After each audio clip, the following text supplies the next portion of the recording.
Another wonderful YCS morning to everyone watching this. We have we're back to tier 0, honestly.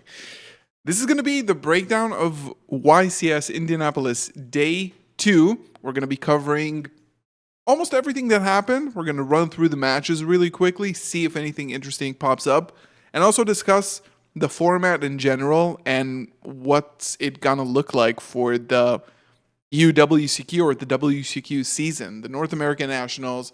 There's still a lot of nationals to be had, and it's not looking super pretty.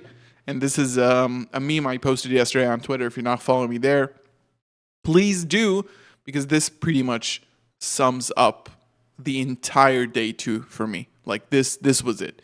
And the reason why this was it is because YCS Indianapolis, as you can see, has 68% of the top cut with Snake Eye, and it's top 32. So you can see 21 Snake Eyes and then 1 of everything else. Pretty incredible, considering that Linkaribo, Borlode Savage Dragon, and Baron the Fleur were banned because of this deck, presumably because of this deck. This is the definition of a tier 0 format. We had sort of like a back and forth a little bit because up until now in Nationals, this wasn't really the picture. And apparently, when you have so many good players in one room, and there were a lot of them, they all choose to play the best deck. We're seeing a few disappointments, I think. Melodious at 2, that's not bad at all. 2 Runics, probably stun both of them.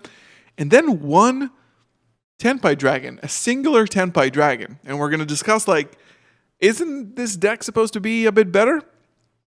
We're basically seeing 1 of every other meta deck, which is pretty crazy.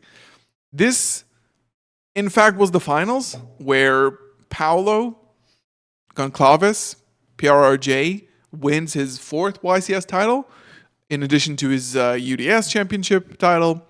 And we are seeing Skill Drain making its way back into decks because Skill Drain in Snake Eye is super easy to out. They just send it with the Bellstar or any Snake Eye card, or there's a lot of way to send it.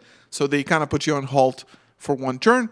But Crossout was also played heavily in those decks just because there's a lot of non-engine. And Paolo actually made it so that he puts in 1 Skill Drain as a Crossout target. In general, as you can see, the game states are pretty simplified here.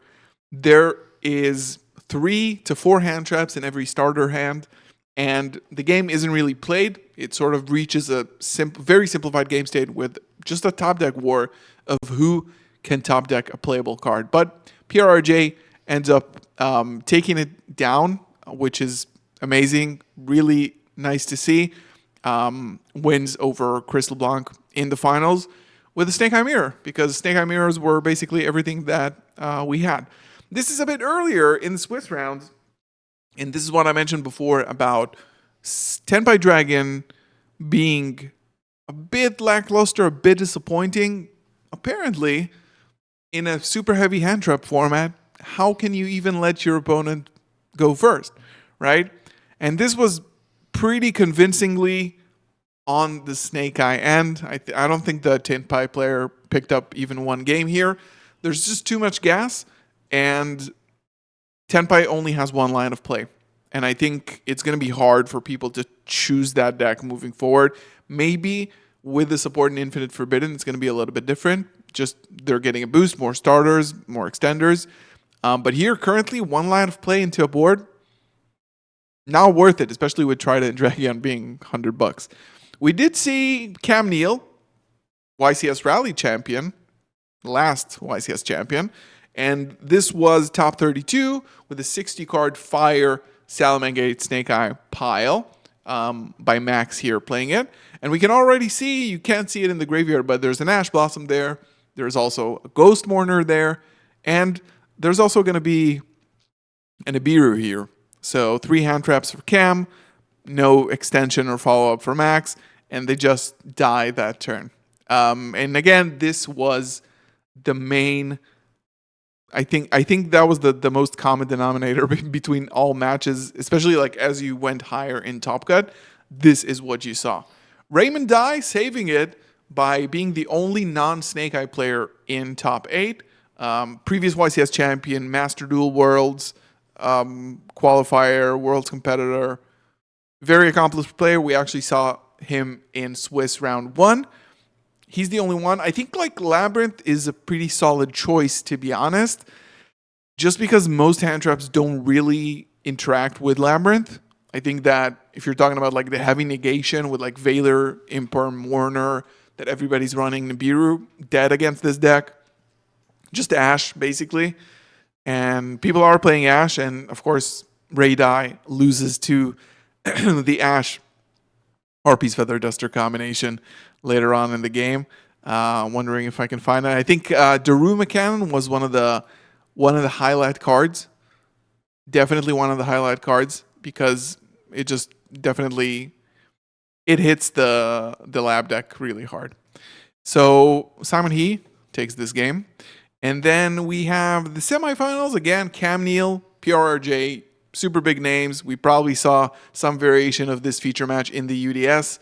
Once again, I think not a very enjoyable viewing experience here. And same goes for the finals again. Just like, look at the graveyards. I call those rarity collection hands just because it's all staples that were released in the rarity collection. We do see some innovation with Metal Tronus. If you're not familiar, this is a Legacy of Destruction quick play spell. Chris knows what it does. He's playing it as well. Targets a face of monster your opponent controls, and then summons from the extra deck or the deck a monster with two, at least two common denominators between archetype, between attribute, type, attack, and maybe level. I think it's one of the two of the three. So basically, you summon it, then you negate that target if it has at least two common denominators. But if it is the same card, if it's the same name, you can banish both face down. So this is what it does. Very good in the mirror because you basically share the same deck list. You can banish whatever you want from your opponent's field. But yeah, as mentioned, Paolo takes it here. I'm going to put in some of my thoughts on the gameplay, the format, and what's going to happen. One notable thing is that branded, I think there was one branded player in the top cut. Shout out to Uri from our group, the branded group. So shout out to him, making it to top 16 with branded. Absolutely huge. We did see, of course, the double gimmick puppet yesterday. I think that right now you can't really justify any hits for any deck besides Snake Eye, because every other deck is just like represented at 1 in the top cut. And I think my main thoughts about this was that my problem, and I don't want to be a crybaby all the time and just complain about, everything, but I think the design of one card combos that generate a +6 advantage and can fit like half the deck full of hand traps is just bad game design, because you saw the type of, if you go and watch the actual like top 4 matches, top 4 and then the finals, it's this pretty much the same game where the game state is always extremely simplified, where it's like, I will activate one effect because this is all I have, and if it gets negated, I'm going to pass turn. Because there's just so many hand traction, and the game just becomes unplayable. And this is why only Snake Eye can do this, because every single card from the Snake Eye deck can generate a full combo full of advantage, right? So all it takes is for one card to make it through. It's not 2 card combos, not 3 card combos like most other decks. It's just one card. And that is the problem. It's the same thing with Tenpai. It's similar with Voiceless Voice. It's going to be the same next format with, the Fiendsmith engine. This is just the design. If it's not a 1-card combo, it's not good. And Konami needs to just like change design philosophy. I think Infinite Forbidden is going to be fun when it's like more engines focused and not archetypes. It's similar to Age of Overlord, where like Horus is not a deck by itself. It's just an engine. Fiendsmith is going to be the same. You got the Millennium stuff. It's going to be fine. But this was, I think, a very, very poor showing. I think this was like the 2 final matches of the day. This is what it looks like. and nobody really enjoys that. So leave your thoughts below. It's going to be interesting to hear what you think about this. We're going to be doing more branded videos Wednesday, Friday, Sunday, and then I have nationals next week. So we're going to be doing a lot of grinding. Thank you so much for watching. Have a great rest of your week. See you in the next one. Peace out.